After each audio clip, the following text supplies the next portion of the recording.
Olá, pessoal, tudo bem com vocês? Vamos agora abordar o capítulo 4 do livrinho amarelinho da GAPS, tá bom? O que pode danificar a flora intestinal? Nós olhamos em detalhes diferentes papéis que nossa flora intestinal desempenha no organismo. Vimos o quanto é importante mantermos esse mundo microscópico saudável e ativo. No entanto, em nosso mundo moderno, essa tarefa tornou-se extremamente difícil, se não impossível.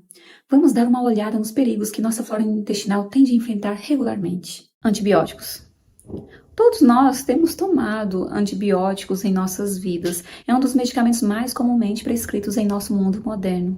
Desde o momento em que nascemos, estamos suscetíveis de sermos expostos regularmente a este grupo de drogas, não só através de receita médica, mas também através dos alimentos. Os animais de criação e aves são rotineiramente tratados com antibióticos. Por isso, todos os produtos que começam a partir deles, como a carne, leite, ovos, irão nos fornecer um suprimento constante de antibióticos e bactérias resistentes a esses antibióticos. Por isso, o que estes animais desenvolvem em seus corpos, bem como todas as toxinas que produzem essas bactérias, acabam chegando até nós. Os peixes e mariscos cultivados têm antibióticos rotineiramente adicionados a seus tanques.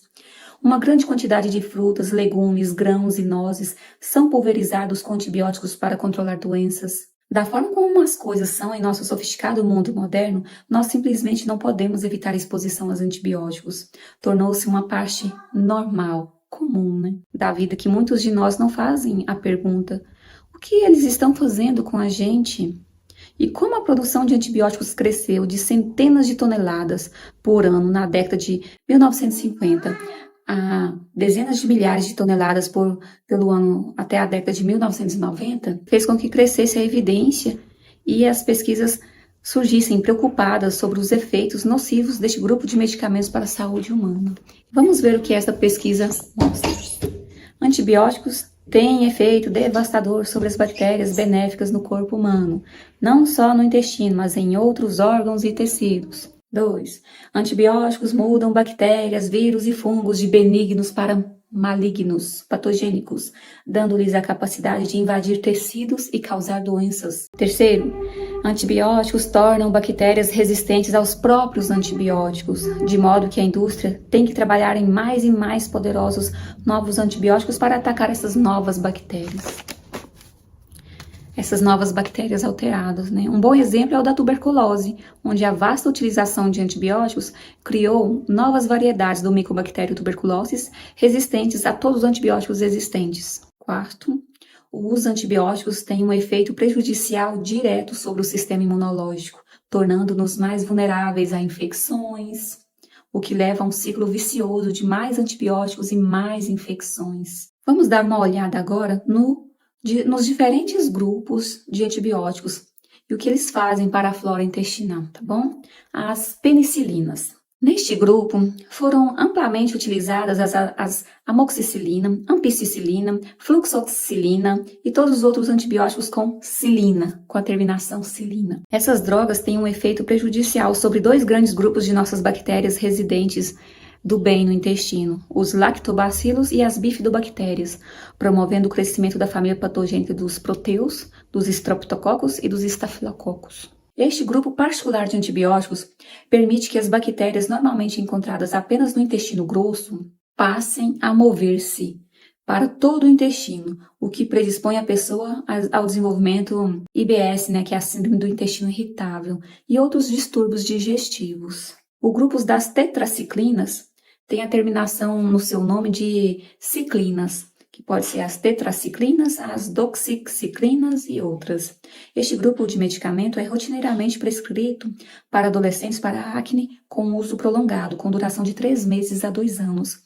As tetraciclinas têm um efeito tóxico, em particular na parede do intestino, alterando a estrutura das proteínas das membranas mucosas. Por sua vez, faz duas coisas. Em primeiro lugar, faz com que a parede do intestino fique anatomicamente vulnerável à invasão por micróbios patogênicos. Então, ela deixa a parede do intestino de forma anatômica vulnerável para poder ser invadida pelos patógenos. E, em segundo lugar, este grupo de antibiótico alerta o sistema imunológico para atacar essas proteínas modificadas a partir de uma reação autoimune do corpo contra o seu próprio intestino. Além de atacar a parede do intestino, ainda gera doença autoimune.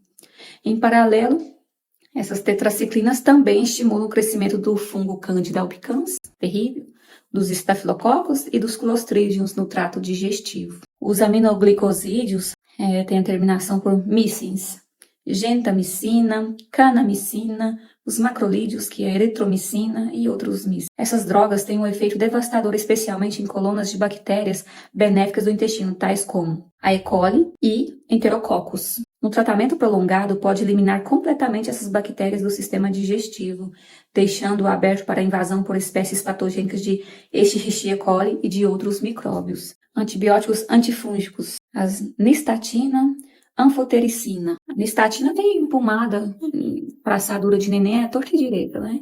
Essas drogas levam à estimulação seletiva do crescimento da família dos proteus e das espécies de Escherichia coli lactose negativa, capaz de causar graves doenças também. As combinações de antibióticos têm fortes efeitos nocivos sobre a flora intestinal do que os medicamentos individuais.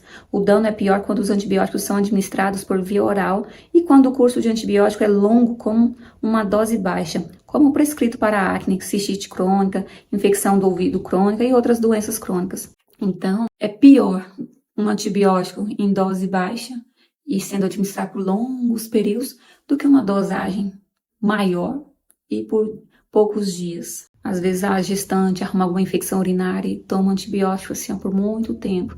Isso já vai favorecer para desenvolver o autismo, viu? Quando um antibiótico é prescrito em alta dosagem, deixa o intestino com uma grande quantidade de nichos vazios para serem preenchidos por quaisquer bactérias, vírus ou fungos que chegar lá primeiro. Este é um momento crucial para administrar um bom probiótico para se certificar de que estes nichos sejam povoados por bactérias benéficas em vez de patogênicas. Mesmo quando o curso de antibiótico é curto e a dose é baixa, leva as bactérias benéficas no intestino de um longo tempo para se recuperar. Então, mesmo uma dosagem baixa, por um curto período, as bactérias do bem ainda vão levar um tempo para se recuperar. Não é inofensivo, não. A E. coli fisiológica, não a E. coli patogênica, ela leva 1 a 2 semanas para povoar novamente o intestino. As bifidobactérias e Veillonelli demoram 2 a 3 semanas.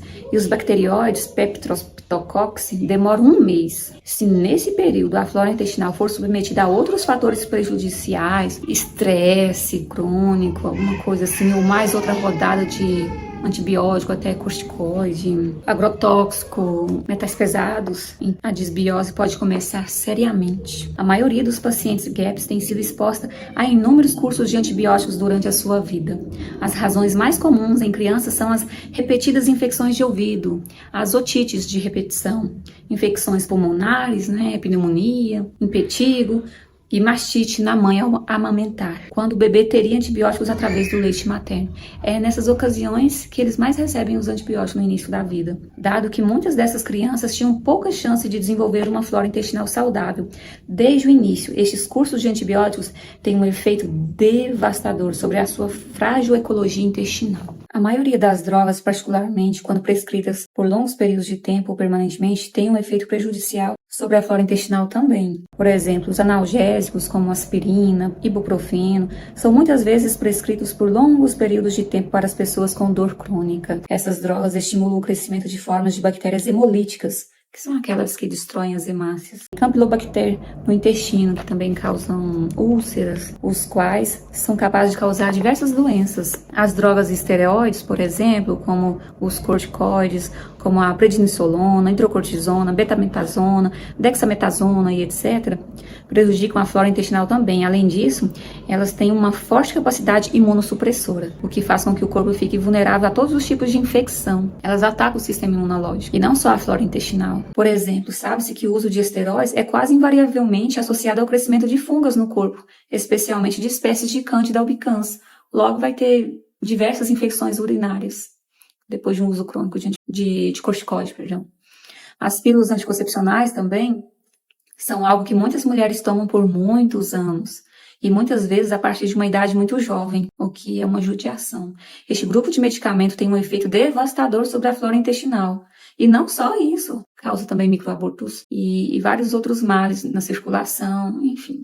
No momento em que uma mulher está pronta para ter filhos, usou tanto medicamento anticonceptivo por tanto período de tempo que ela passa a desenvolver uma flora intestinal anormal. E um bebê humano que nasce com o intestino estéril e adquirir a maior parte de sua flora intestinal da mãe, ele vai receber tudo isso. Então, se a mãe tem uma flora intestinal anormal, isto é o que ela vai passar para o seu filho também, predispondo essa criança a eczema, dermatite, asma e outras alergias. E em casos mais graves, distúrbios de dificuldade de aprendizagem. Tudo isso, então, depende da flora intestinal da mãe. Muitos outros grupos de medicamentos, incluindo as pílulas para dormir, para azia, os antiácidos, os neurolépticos, as drogas colinolíticas, as drogas citotóxicas e etc., causam danos diferentes para a flora intestinal, o sistema digestivo e o sistema imunológico. Na homeopatia, geralmente, sabe-se a próxima doença que você vai desenvolver depois de cada classe de medicamento que você tomou. Então, eles suprimem os sintomas que te curam. Eles não são benéficos, como é dito. Eles são uma analgesia momentânea para tirar uma dor, um desconforto. Mas eles deveriam ser usados como uma forma alternativa, em exceção, e não como uma regra, né? Por exemplo, quando a desbiose é induzida por drogas, geralmente ela é mais grave e mais resistente ao tratamento, mesmo da GAPS. Nos últimos 50 anos, temos visto um grande aumento no uso de drogas farmacêuticas por parte da população ocidental. Quase se tornou uma parte normal da vida.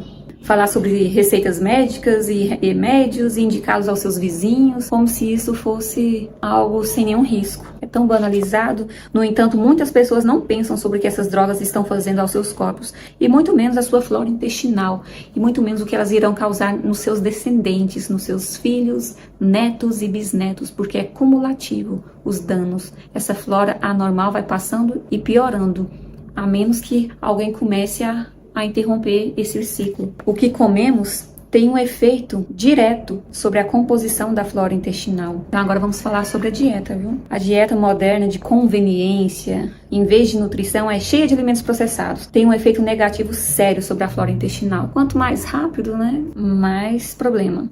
Muitos alimentos açucarados e carboidratos processados aumentam o número de diferentes fungos, espécies de cândida em particular, de streptococcus e estafilococcus, algumas espécies de clostridium, bacterióides e algumas espécies oportunistas aeróbicas também. Carboidratos processados e açucarados, como pão branco, bolos, biscoitos, massas, doces, balinhas, também promovem a população de vermes e de outros parasitas intestinais. Sim, parasita não é algo que ficou no passado e que só existe nos cachorros, não, gente. Com essa alimentação de hoje em dia é muito mais fácil ter esse tanto de parasita nas pessoas de hoje do que no dia antigamente. Uma dieta rica em fibras a partir de grãos, como farelos de cereais, por exemplo, no lanche, tem um profundo efeito negativo sobre a flora intestinal, sobre a saúde do intestino e no metabolismo geral do corpo, predispondo a pessoa a síndrome do intestino irritável, a câncer de intestino, deficiências nutricionais e muitos outros problemas.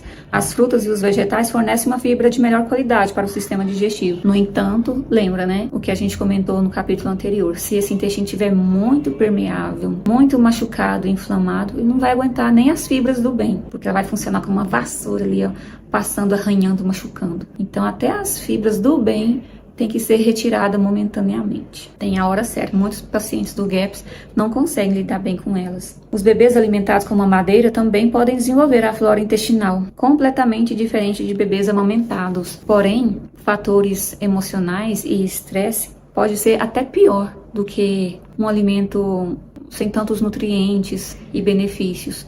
Então depende muito da flora intestinal dessa mãe. Às vezes, se a mãe tem uma flora intestinal muito anormal, o ideal mesmo é que ela amamentasse pouco prazo mesmo e já começasse a dar os caldos, já no quarto mês já começasse. A amamentação é essencial para a população adequada de intestino do bebê com uma flora intestinal equilibrada e saudável. A amamentação é essencial para povoar o intestino do bebê de uma forma adequada, com a flora intestinal equilibrada e saudável. Os bebês nascem com o intestino estéril. O aleitamento materno pode ser a única oportunidade que teremos em nossas vidas para preencher toda a superfície do intestino com uma mistura saudável de bactérias e de colocar a própria base da nossa saúde futura.